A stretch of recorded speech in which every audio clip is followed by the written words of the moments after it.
Shalom, Assalamualaikum warahmatullahi wabarakatuh. Salam sejahtera untuk kita semua. Saya Dr. Philip Mafma, anggota Dewan Perwakilan Daerah Republik Indonesia, Senator Papua Barat. Pada kesempatan ini, saya ingin menyampaikan beberapa hal yang sangat krusial sekali terkait dengan aspirasi masyarakat maupun pemantauan saya selama melakukan reses. Hal ini perlu menjadi refleksi kita bersama dan harus ada langkah-langkah konkret dalam rangka menyelamatkan umat manusia yang ada di tanah Papua pada umumnya, tapi yang ada di Papua Barat.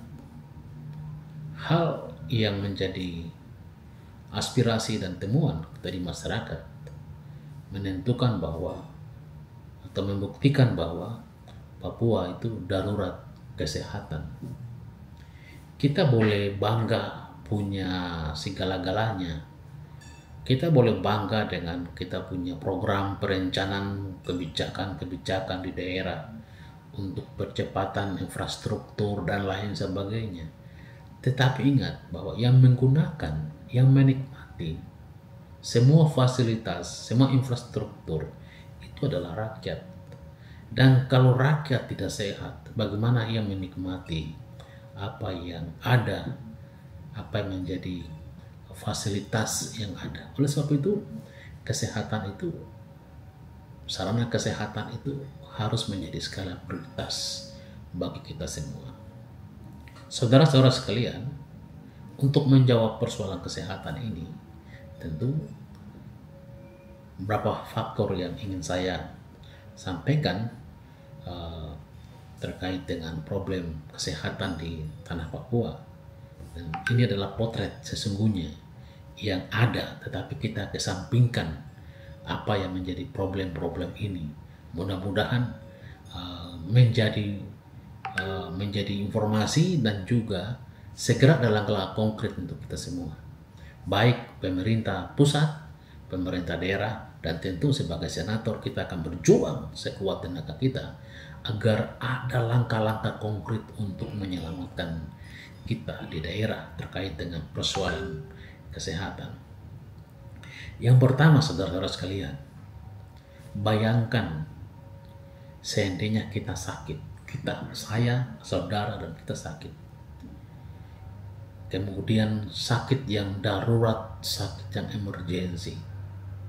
Kita dibawa dari rumah sampai tiba di rumah sakit, dimasukkan di unit gawat darurat.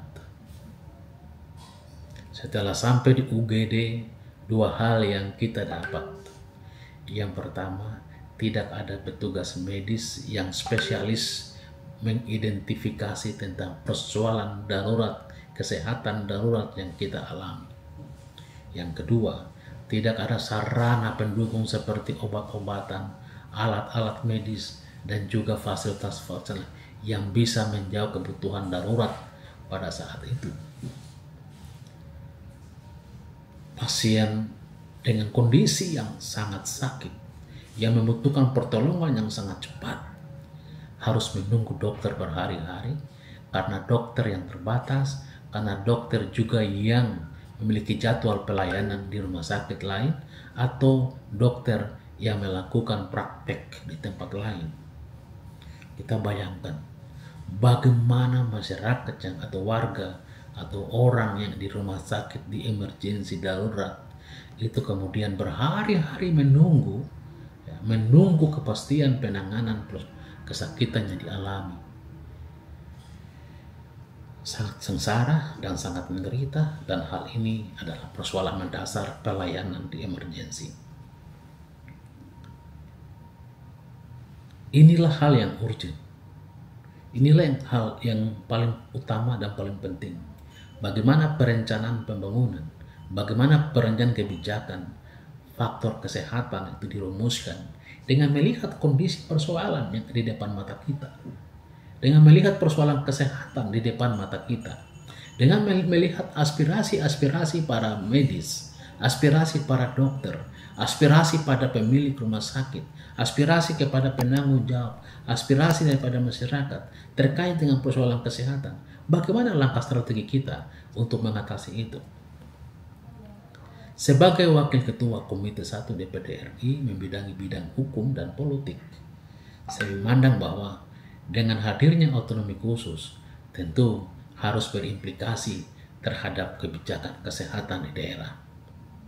Dalam pasal 34 ayat 3, huruf E angka 2, huruf B menyebutkan bahwa sedikitnya 20% dari penerimaan yang telah ditentukan penggunanya dengan berbasis kinerja pelaksananya sebesar 1,25% dari plafon dana alokasi umum nasional, totalnya 2,25% digunakan untuk belanja kesehatan. Dari sini ya, kita bisa lihat bahwa sebenarnya kita memiliki kemampuan anggaran yang sangat cukup untuk mengafirmasi bidang kesehatan, untuk menjawab persoalan kesehatan di daerah. Pada periode 25 tahun yang lalu, kita hanya mendapatkan dana otsus untuk kesehatan hanya 15%. Sekarang kita mendapat dana kesehatan sebesar 20%.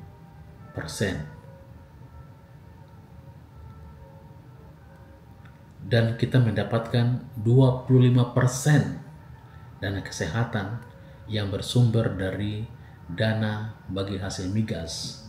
Jadi 25% DBH migas, 20% dana otonomi khusus, 45% dana yang disediakan oleh negara yang telah kita perjuangkan di Jakarta selaku senator, selaku ketua tim penyusun undang-undang otsus DPD RI, sudah bagaimana cara kita berjuang sehingga mendapatkan alokasi dana kesehatan yang sangat besar dan tentu kami yakin mampu menjawab persoalan kesehatan di daerah. Tetapi apa yang kita alami, Bapak Ibu semua, keluarga, teman-teman, sahabat kita pemerhati Papua, coba kita bayangkan ya, sejak otsus berlaku pada tahun 2001, ya, pasca otsus berlaku 2001, hanya ada 10 rumah sakit termasuk di Papua Barat.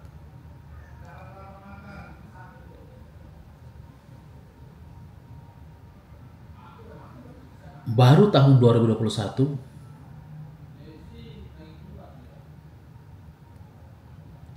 kita memperoleh 381 tenaga medis, 7 orang di Manokwari Selatan, 9 orang di Pegunungan Arfak, dan lain sebagainya.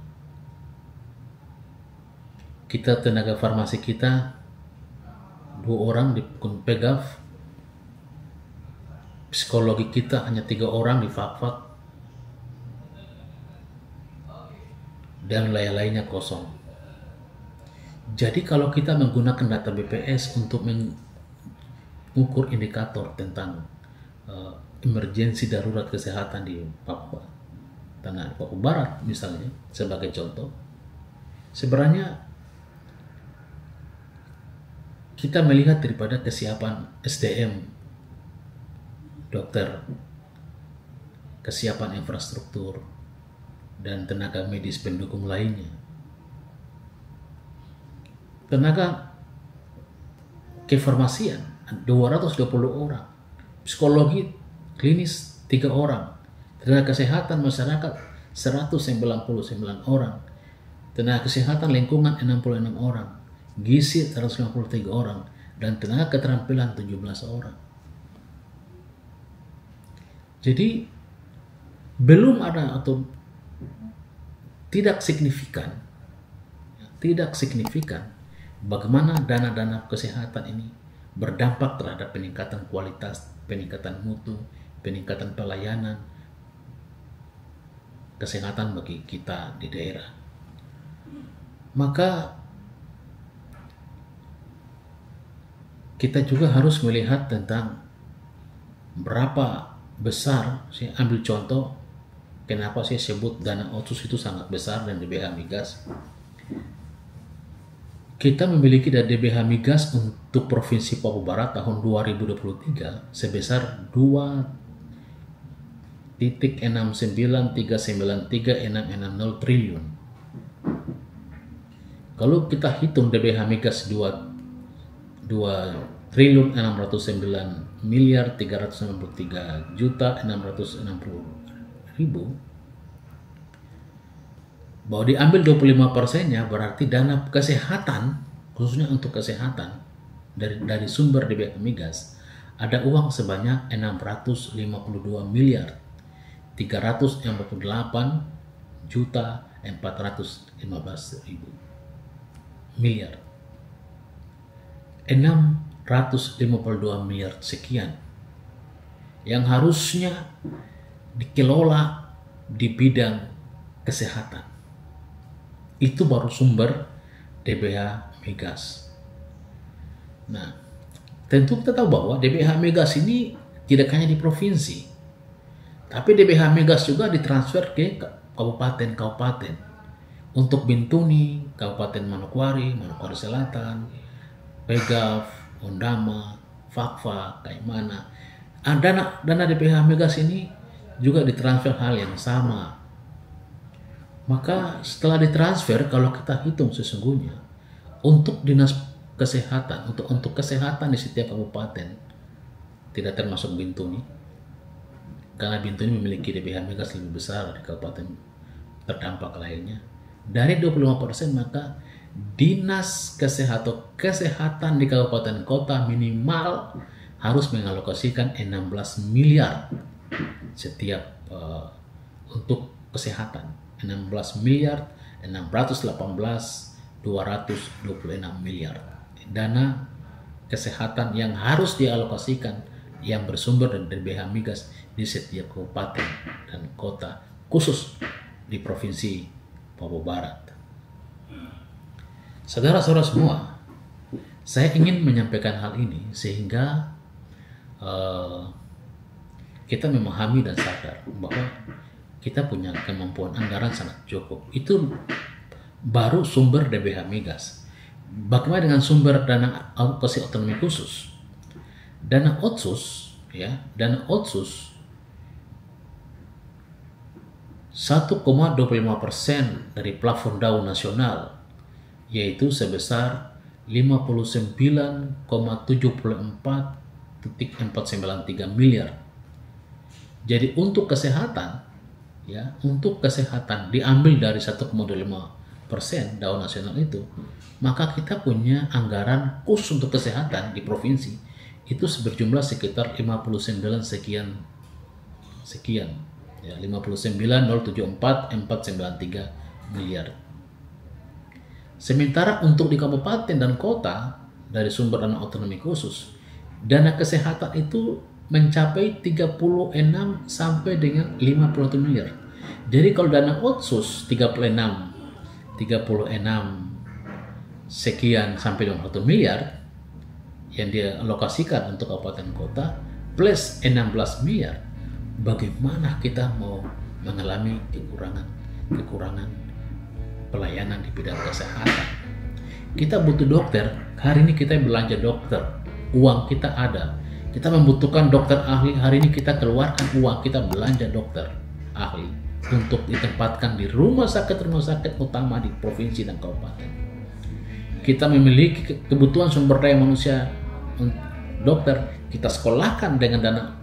Kita membutuhkan fasilitas sarana prasarana untuk pelayanan kesehatan, kita beli semuanya, kita siapkan di rumah sakit.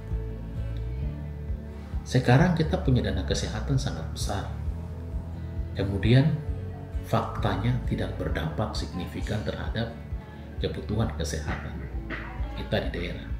Dan tentu sebagai senator yang turut serta memperjuangkan hal ini dan terjawab seperti ini, kita tentu akan melakukan pengawasan, kita akan berjuang terus, dan kita akan melakukan tindakan-tindakan politik kita sehingga betul-betul aspirasi persoalan kesehatan di daerah dapat teratasi. Dan kita juga akan mendorong kepada pemerintah pusat, kementerian terkait, dan juga kementerian lainnya agar melakukan pengawasan, tetapi juga melakukan advokasi di daerah sehingga kebijakan kesehatan itu dapat tercapai. Sekali lagi, kesehatan bukan masalah orang berpendidikan, orang hebat dan tidak hebat, tapi pelayanan kesehatan itu adalah hak asasi manusia yang harus kita junjung tinggi, kita hormati. Marilah kita siapkan Papua Barat, tanah Papua yang sehat, dengan menyiapkan menjunjung tinggi pelayanan kesehatan yang lebih baik. Kita juga memberikan support kepada tenaga medis kita, walaupun dengan keterbatasannya, kekurangannya, mereka masih mampu bekerja dengan totalitas untuk pelayanan kesehatan. Oleh sebab itu, mereka juga harus dihargai dan dihormati dengan memberikan dukungan kita kepada petugas-petugas medis dan juga memberikan kesejahteraan bagi mereka. Saya Senator Papua Barat sangat mendukung pelayanan kesehatan yang berkualitas di tanah Papua. Tuhan memberkati.